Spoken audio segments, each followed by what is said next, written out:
Good morning, welcome back to Storytime. Thanks for joining us again today, and I've got two stories to read today. I've got one called Daddy Longlegs, and that was written by, and I apologise for the pronunciation here, Nadine Brun-Cosme, and illustrated by Aurelie Guillerey, and it's published by Hoots Books. So we'll read that one today. And we will also be reading The Gruffalo's Child today. Now you might remember a few weeks ago we read The Gruffalo, so I thought we may as well read The Gruffalo's Child as well. So shall we start with Daddy Longlegs? Now, I don't think I've read this one at Storytime before. One's in the library or this one, so hopefully you'll enjoy it. Shall we see what happens? It's called Daddy Longlegs. Again, written by Nadine Brun-Cosme and illustrated by Aurelie Guillerey. One morning, the old green car had a lot of trouble starting. It had the hiccups. At last, it got going, and Daddy drove Matty to nursery. "See you later," he said, giving Matty a big kiss goodbye. But Matty was worried. "What if the car doesn't start again?" he said. "You won't be able to pick me up." Matty's dad thought for a bit.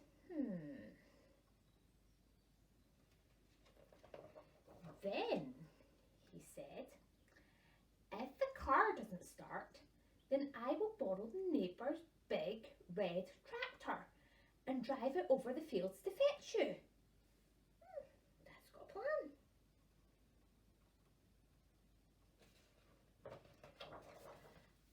"But what if the big red tractor is too tired?" asked Matty. Then I will whistle to Martin, your lazy old teddy bear," his dad said. "He will lift me up with his giant paws and carry me to you on his back." Big teddy bear. "But what if Martin is fast asleep and doesn't hear you?" asked Matty. "Then I will round up all the birds in the garden," said his dad. "They will take me by the arms and fly me to you." Birds are going to fly Daddy.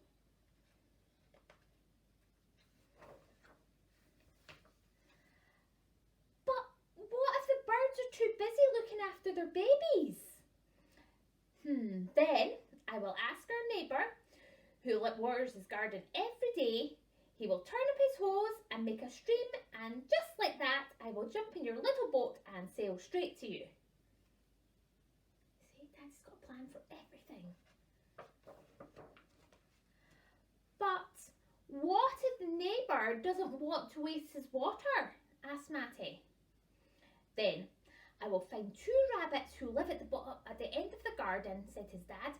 "I will put one under each foot and they will hop me to you." He's going to hop to him by rabbits. "But what if the rabbits have gone to see their granny?"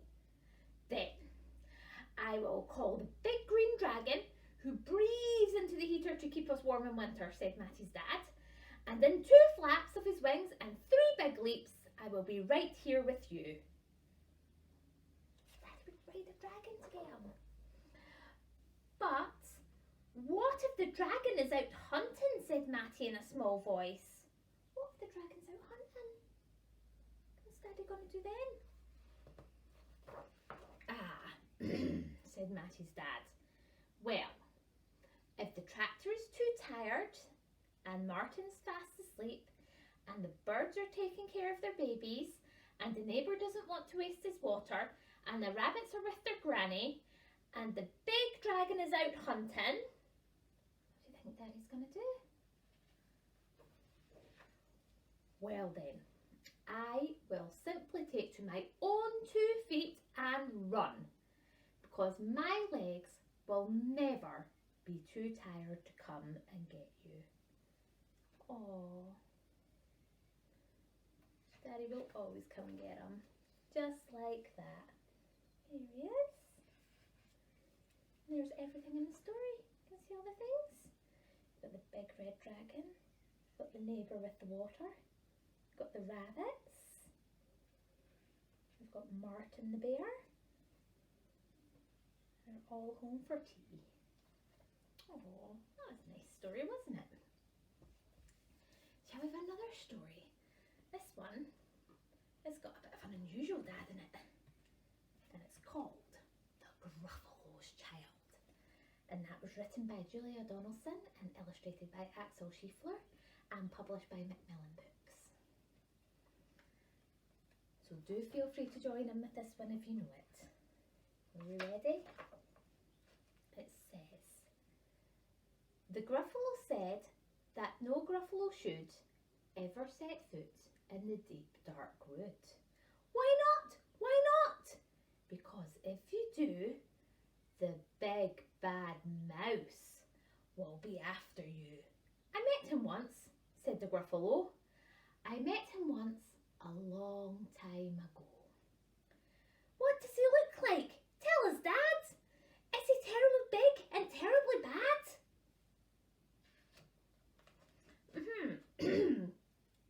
I can't quite remember, the Gruffalo said.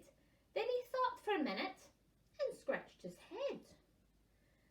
The big bad mouse is terribly strong and his scaly tail is terribly long. His eyes look like pools of terrible fire and his terrible whiskers are tougher than wire. Oh, scary mouse. One snowy night, when the Gruffalo snored, the Gruffalo's child was feeling bored. Uh-oh. The Gruffalo's child was feeling brave, so she tiptoed out of the Gruffalo's cave. The snow fell fast and the wind blew wild. Into the wood went the Gruffalo's child. Oh no. Do you think she's going to meet the big bad mouse? Shall we see? Aha! Oh-ho! A trail in the snow. Whose is this trail and where does it go? A tail poked out of a log pile house. Could this be the big bad mouse? Is it the mouse, do you think? Is it going to be the mouse? Hoots lived the creature. His eyes were small. He didn't have whiskers.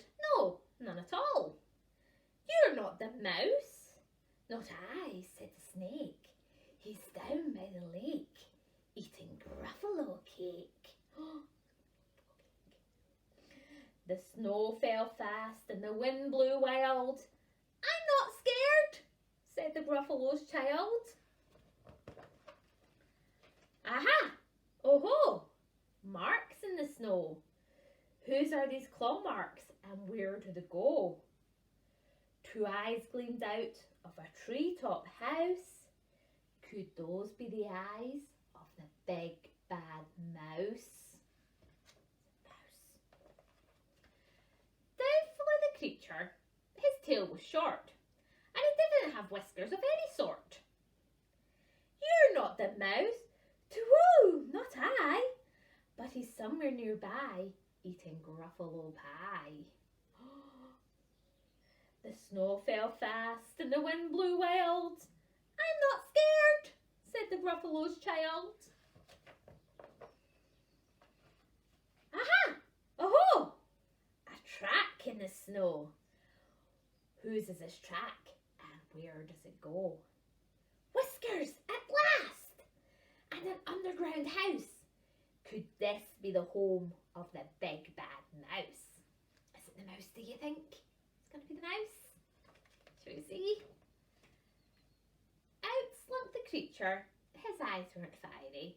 His tail wasn't scaly. His whiskers weren't wiry. You're not the mouse. Oh no, not me. He's under a tree, drinking Gruffalo tea. It's all a trick, said the Gruffalo's child, as she sat on a stump where the snow lay piled. I don't believe in the big bad mouse. But here comes a little one out of his house. Not big, not bad, but a mouse at least. You'll taste good as a midnight feast.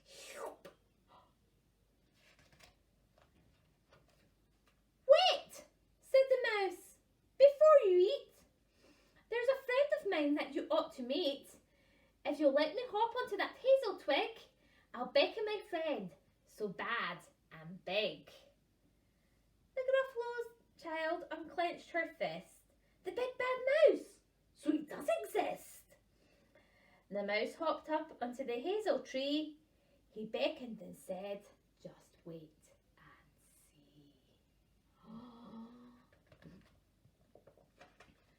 see. Out came the moon. It was bright and round, and a terrible shadow fell onto the ground. Who is this creature, so big, bad and strong? His tail and his whiskers are terribly long. His ears are enormous, and over his shoulder he carries a nut as big as a boulder. The big bad mouse! Yelled the Gruffalo's child. The mouse jumped down from the twig and smiled. Ha ha! Oh-ho! Footprints in the snow. Whose are these footprints, and where do they go? So who's going to follow the footprints now? The footprints led to the Gruffalo's cave, where the Gruffalo's child was a bit less brave. The Gruffalo's child was a bit less bored, and the Gruffalo snored and snored and snored. Whoa. That was a bit of an adventure, wasn't it? Oh my goodness. So thank you for joining us for Storytime today. We've been reading Daddy Longlegs by Nadine Brun-Cosme and Aurelie Guillerey, and that's published by Hoots Books. And The Gruffalo's Child, written by Julia Donaldson and published and illustrated by Axel Scheffler and published by Macmillan Books. So I'd like to thank those guys for letting us use their stories today, and we will see you again next week.